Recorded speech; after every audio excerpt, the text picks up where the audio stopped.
Welcome to the Harvard Brief, a new series about the latest news, ideas, and cultural happenings by Harvard University Press. I'm Eric Calderwood, author of On Earth or in Poems, The Many Lives of al-Andalus, and a professor of comparative and world literature at the University of Illinois at Urbana-Champaign. And I'm Bécquer Seguin, the author of the op-ed novel, A Literary History of Post-Franco Spain, and an assistant professor of Iberian Studies at Johns Hopkins University. We're here today to discuss how literature influences our world, from op-eds in El País to the acclaimed novels of Javier Marías, and from 8th century Arabic poetry all the way to 21st century hip-hop. So Bécquer, you're here with us today in Urbana because you actually came to give a talk about your wonderful new book, the op-ed novel at the University of Illinois. So let's just start off with that question. What is the op-ed novel?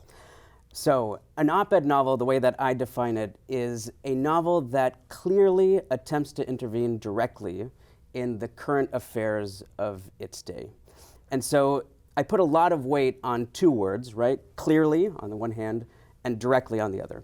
And so, novels, we're often taught in literary studies that novels kind of reflect history, they reflect politics, they reflect economic conditions, but they aren't actually like actors in a societal or in a sociological way. And what I try to do with this book is I try to show that intentionality is actually, we have to attempt to gauge intentionality again as literary scholars, because there are some novels, especially when you have authors who participate both in fiction and literary writing, but also as intellectuals in the public sphere, there are some novels that actually try to straddle the lines between both, right? Both of these genres, and are not purely fictional and not purely literary, but have to be interpreted as interventions in an ongoing public debate. And this is key to understanding contemporary Spain. So Eric, you've also recently written a book, and the title of your book is On Earth and in Poems, The Many Lives of al-Andalus. And one of the key terms of that book seems to be al-Andalus. What is al-Andalus? Great question. Al-Andalus, sometimes people say Muslim Spain or Muslim Iberia, is the Arabic term that refers to the parts of the Iberian Peninsula, so today's Spain and Portugal, that were ruled by Muslims from 711 until 1492. And I was actually originally trained as a scholar of al-Andalus, that is, as a scholar of the medieval period.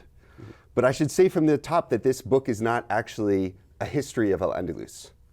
Hopefully readers will find something out about the history of al-Andalus, but that's not what the book is. I like to say that the book is a history of the present through the prism of al-Andalus. And what do I mean by that? I'm trying to show how this particular moment in the past, al-Andalus, has shaped culture and politics all around the world, from Cordoba to Cairo and from New York to the West Bank. And so rather than being a history of al-Andalus proper, it's a history of how al-Andalus has been used and imagined, largely in the 19th, 20th, and 21st centuries, to understand cultural and political debates around the world. And so another part of the title of your book is On Earth and in Poems. So tell us where that comes from, and what does it mean? How is it a kind of guiding reference for your study or organization for the book? So the book's title, On Earth or in Poems, comes from a poem by the famous Palestinian poet Mahmoud Darwish, who's widely regarded as one of the most famous or one of the most important, if not the most important, Palestinian poet of the 20th century. Darwish, throughout the course of his career, and largely from the 1970s until the 1990s, wrote a number of essays and poems about al-Andalus, and this quote comes from one of them. And it comes at the end of a suite of poems that he wrote in 1992, so a year that marked the 500th year anniversary of the conquest of Muslim Granada, the last kingdom in al-Andalus. And it was Darwish's attempt to reflect on the long shadow of al-Andalus and the ways in which the history of al-Andalus has shaped or mirrored the experiences of exiles and refugees throughout the world, including, of course, Palestinians. And at the very end of the poem, he asks, was al-Andalus here or there, on earth or in poems? So that On Earth or in Poems was what I took for the book's title. I really like this quote for two reasons. First of all, because it points to one of the contexts that I focus on in the book, which is Palestine, and the ways in which al-Andalus has operated in Palestinian culture. And I try to tell that story in one part of the book. And secondly, because I think it points to the central problem of the book, which is that al-Andalus is both a specific place in history, that's the on-earth part, and it's also a place in the imagination, that's the poems part. And the book is largely trying to figure out, how do we understand this process through which al-Andalus is both understood as a specific moment in the past and also an idea or series of ideas and memories that have transcended that historical moment, traveled around the world, and created new meanings along the way. So your book, my book, something that I think connects our two books is that we're both interested in questions of genre and form. I'm trying to think about how al-Andalus operates across novels, TV series, music. Your book takes a different approach, but really centers on the formation of one literary form and talks about its relation to its moment. That form is the op-ed novel, and you're trying to talk about how the op-ed novel emerges and how it responds to specific social and political conditions in Spain. Right. So could you tell more about that? How do form or genre work in your book? So as I explained, the op-ed novel is a novel that attempts to directly intervene in the contemporary politics of its day. But form takes on a kind of much broader meaning in the book as a whole, because I see novelists as essentially collapsing or attempting to collapse the distinction between fiction and nonfiction. And so that's kind of what the op-ed novel is. It's how do you collapse your opinion journalistic writing and your literary fiction into one whole, complete literary persona, but also written work. And so there are a number of strategies that novelists in the contemporary period have used to accomplish this. And that involves inventing new literary genres. One of the literary genres that I talk about is called that I coined is called literary populism. There's an attempt to revive old literary genres. The novel of ideas, which in Spain is called the novela de tesis, was a late 19th century genre that I think is kind of revived in the contemporary period in order to present political ideas in the context of literary fiction. And then there's, of course, perhaps the most famous genre that I discuss is autofiction, right? And autofiction is essentially a literary genre where the protagonist has the same name as the subject of the novel, has the same name as the writer and the, let's say, sociological figure of the author, right? That's on the cover of the novel. And so as we can see with autofiction, you can see how already from the moment the genre begins, you're collapsing these distinctions of fiction and nonfiction, right? Autofiction is written in the first person, and so you have lots of writers seeming as though they are narrating their own lives, seeming as though they are writing a memoir, but in fact the memoir is fictional. But in the novel of ideas, there was this whole problem in let's say, the early 20th century of how to deal with the novel of ideas, because the critique of the novel of ideas was that it made ideas insoluble within literature. It just presented the ideas and then had a very kind of didactic characters who were meant to present these ideas to you and convince you that they were true, rather than interweaving conflict and interweaving, let's say, doubt and questioning in these kind of more literary dimensions. And then literary populism is a genre that I find has really taken off recently. And let me just explain briefly what literary populism is, because it's kind of weird to think, what does populism actually have to do with literary writing? Aren't these things kind of opposed, right? So literary populism is a genre that attempts to present itself as objective, but in reality is not very objective at all. It treats its characters differently in moral terms. And so again, it presents itself in the guise of objectivity in a number of ways, right? It can be the structure of a novel, right? That, let's say, balances out different characters. It can be in the structure of history, right? What parts of history do you want to present as equally true, but then you actually really believe that only one version of this history is true. And I think this is a genre that is, let's say a subgenre that is kind of taking off in Spain. Can I ask a follow-up question about that? Because this question of literary populism, it came up in your discussion of the work Patria, and specifically of its depiction of the Basque conflict, the conflict in the Basque Country. Right. And so maybe just to give people, because I imagine that some viewers might have heard about the Basque Country, to give some examples of how that work is a good example of literary populism. Yeah, absolutely. So Patria is a very important novel written by the writer Fernando Aramburu, published in 2016. And it talks about the conflict in the Basque Country. So the Basque Country, basically for the last 50 years, up until 2011, was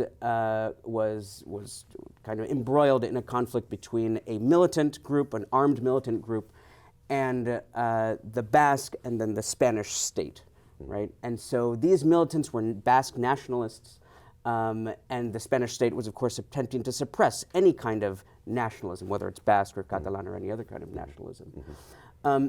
And so what Patria is a story of, let's say, the longue durée of this conflict from the 70s and 80s up to the present.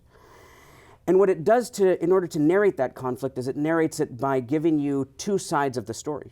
The sides of the victims of Basque terrorism from the rebel group ETA, and also the side of the perpetrators, the people within or in the milieu of ETA itself. And what it tries to do is it tries to narrate all of the kind of back and forth, right? Moral back and forth between these two families that begin the story as friends, as very close together, but then are torn apart or torn away from each other because on the one hand you have a victim, you have the father who has been murdered, and on the other hand you have the supposed, or one of the people who was in, one of the 16-year-old who was in the cell that supposedly killed this other man. So what's interesting about this is that you already have a dualistic structure that's set up in this novel. But the novel itself treats the side of the victims as fully formed, fully developed, very conflicted, very characters that have lots of complexity to them. And yet the other side, it treats as what one famous scholar, Marta Figueroa, calls flat protagonists, right? In other words, people who have a very important role in the novel, but who literarily are very one-dimensional. And so I see this as basically a staging of what I call literary populism, because again, it's presented in the guise of objectivity, of treating both sides as equal. But in fact, if you read the novel, you can clearly see that the novel is deeply invested in one side and telling one side of this narrative, and not very interested in telling the other side of this narrative. Thanks. Yeah. So in your book, what was interesting to me, or what I found deeply fascinating, was this question of authenticity.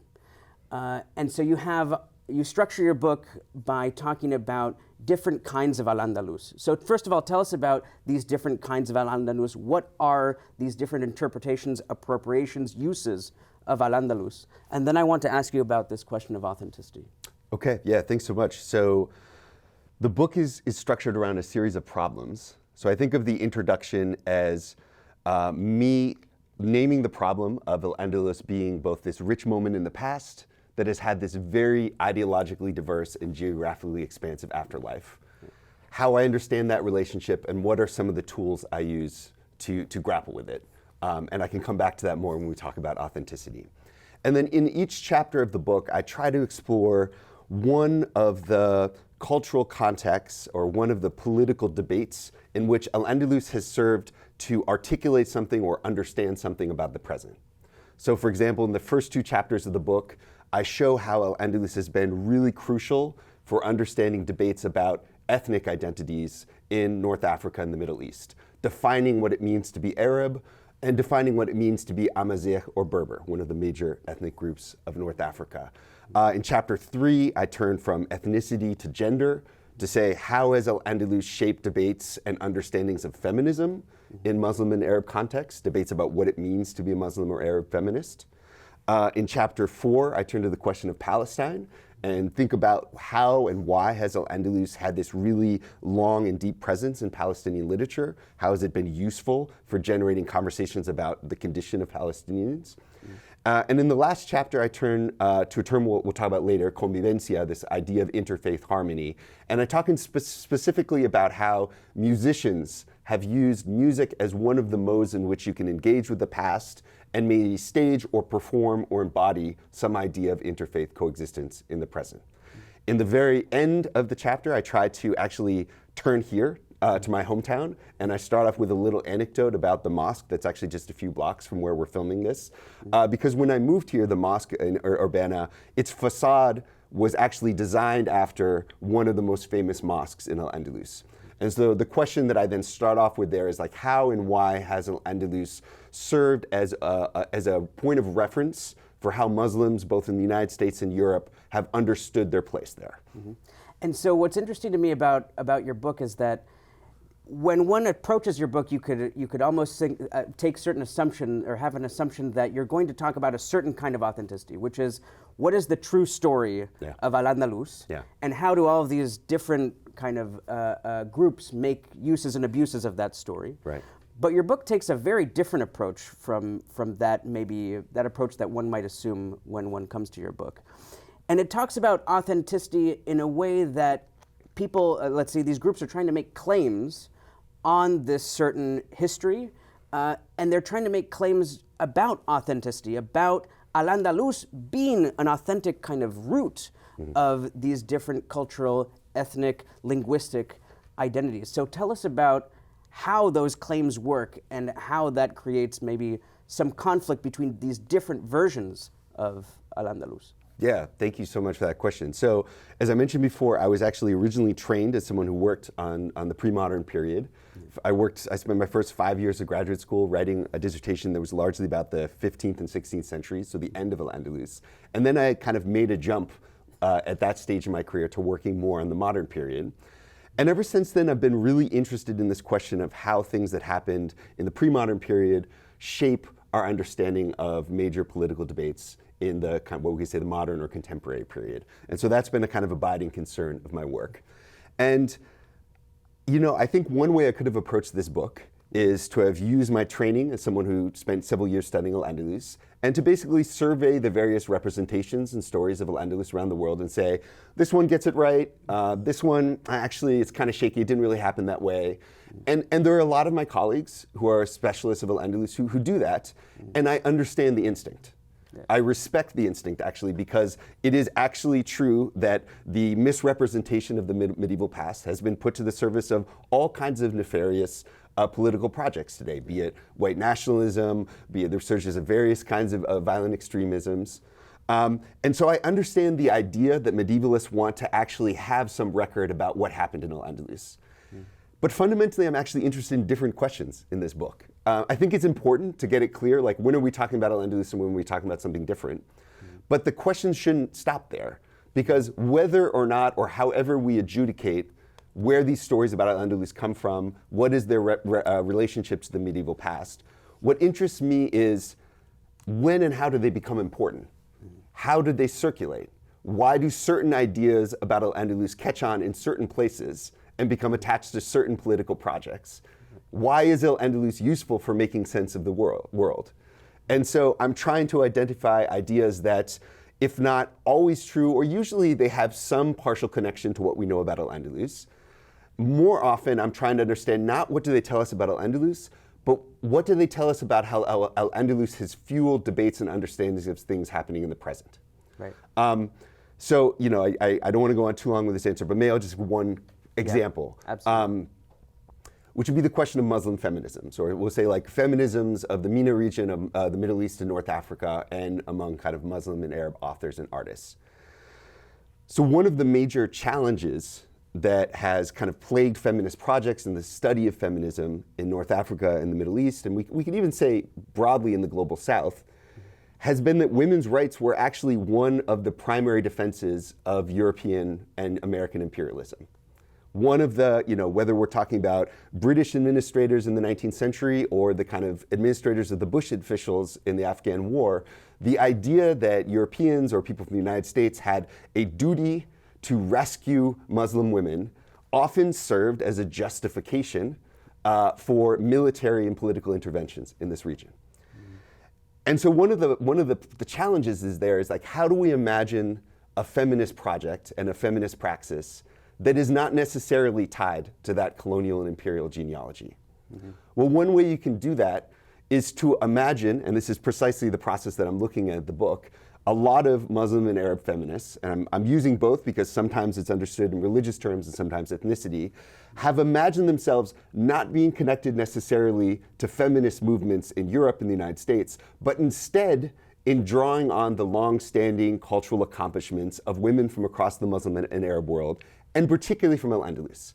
The women of al-Andalus have become one of the sources and the kind of inspirations, we can say, for various kinds of feminist politics from the 19th century into the 21st century.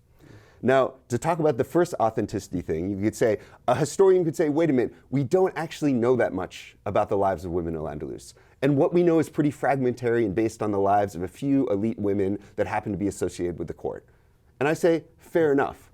But even still, that doesn't answer the question, why have these stories proven inspirational and useful and politically relevant for feminist activists operating all around North Africa, the Middle East, and beyond? Mm-hmm. And so I try to identify the historical veracity question, but then set it aside for a moment to talk about the political utility thing. How do these ideas about al-Andalus fuel different kinds of cultural and political movements in the present? And so one of the most remarkable things about the feminism chapter, but also about all the chapters, is the range of genres that you use, right? The range of materials, and from a diversity as wide as flamenco to installations in art museums to classical literary texts to poetry, right? How did you deal with attempting to balance all of these questions of genre, right? You had to pay attention to the specificity of the genre and what it's doing, but at the same time, you're talking about genres that are attempting to speak to the problems of al-Andalus and speak to the history of al-Andalus in a particular region or culture, right? So how do you balance these questions of genre? Yeah, well, I mean, I'm not sure if I balance them. That's the big trick, right? But I can tell you how I thought about it. Yeah. And there's an autobiographical answer, and there's also an answer that has to do with the trajectory of my research. So I first came to al-Andalus not through books, not through the classroom, but through dance. After high school, I took time off from school because I had been accepted to a dance academy in Spain at the time. As hard as it might be to believe, I was a dancer. And I moved to Spain to study flamenco. This was my first experience in Spain, my first experience in southern Spain, where the kind of footprints of the material heritage of al-Andalus are so visible. During this period, I visited the Alhambra for the first time, the Mosque of Cordoba. And I started to think about what is this history that, if it had been mentioned in my high school classroom, it certainly hadn't been emphasized. That's one thing. On the other hand, I started to reflect on, why is it that I see a lot of talk about al-Andalus around me being associated somehow with things that are much more recent, like Moroccan immigration to Spain, which was on the rise then. This is in the 1990s. And how is this related to this specific music that I'm here to study? Because my flamenco teacher would say things to me casually like, this music, it came to us from al-Andalus. What he would actually say from los Moros, the Moors. And we can turn to that, Scott. But what he meant is what I would say is that he meant that this is somehow related to Spain's Muslim heritage. And this book is my attempt to both return to my 18-year-old self and imagine how I first encountered al-Andalus, which wasn't through books or poetry or a history class, but another cultural form. And also to pay deference to the idea that that's the experience of many people. Particularly, not necessarily in the United States, but places where the memory of al-Andalus is quite fresh, be it Spain or Morocco or Syria. Their first mention might be at a concert, it might be at a movie, it might be over the kitchen dinner table. And I'm trying to think about the ways in which al-Andalus operates in forms that we might think of as more elite forms, novels, poetry, scholarly lectures and books, but also in more vernacular forms, public signage, graffiti, museum culture, and so on. And so my book, since al-Andalus itself spills over those borders, I felt like my analytical approach needed to spill over those borders as well.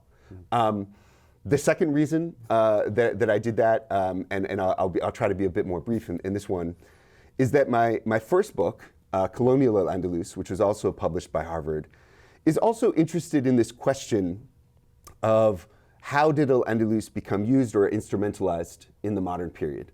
And there in particular, I'm studying how certain ideas about al-Andalus justified or served to justify Spanish colonialism in Morocco, and then later served as catalysts for the emergence of the Moroccan nationalist movement. And when I finished that book, and I started to go around and present it, I got two really valid questions, which were like, one, great, but Spain and Morocco aren't the only places where al-Andalus is relevant. Spaniards and Moroccans don't have a monopoly on talking about al-Andalus. And two, your book seems to be largely a book about elites. How did Spanish elites understand al-Andalus, and how did that shape the ways in which Moroccan elites understood al-Andalus? And so this second book is, in some sense, a way to learn from those questions, which I think are totally valid, and show the ways in which al-Andalus is operating, not just in those national contexts, but others, and certainly outside of these kind of elite realms of politics and culture. So our books have a lot of things in common. I think one of them is this tension between fact and fiction, questions of authenticity, but we also share a key term, which is convivencia, which is just a Spanish term whose literal meaning is coexistence, but has this kind of checkered and long history in in modern Spanish history. So what does convivencia mean in your book, and what is it doing in the context of the story you're telling? So yes, so convivencia, as you can also explain in much more detail, was a term that I think really got going in the mid-century by a famous Spanish philologist. For my book, what happened was that the editor of El País, the founding editor of El País, Juan Luis Cebrián, used that term in order to, let's say, guide his creation of the first op-ed page in Spain, the first modern op-ed page. And what does it mean for him? It essentially means a kind of idealistic, or it's a very idealistic term because it means the staging of political debates in a society that is finally free and open, and where there's freedom of speech and protections for that on a newspaper, in the newspaper. And so what he did was he would bring together, in the early days of El País was founded in 1976, very shortly, just months after the death of Francisco Franco. What he wanted to do is he wanted to stage, let's say, ideological bouts, right? He hired people from the, let's say, Francoist establishment to talk about right-wing politics, far right-wing politics, but he also wanted to bring back writers whose voice essentially had been lost during the Franco years, right? Left-wing writers who had been in exile and had finally come back after the death of Franco. And so he hired both of these kinds of writers to write for the op-ed page in El País.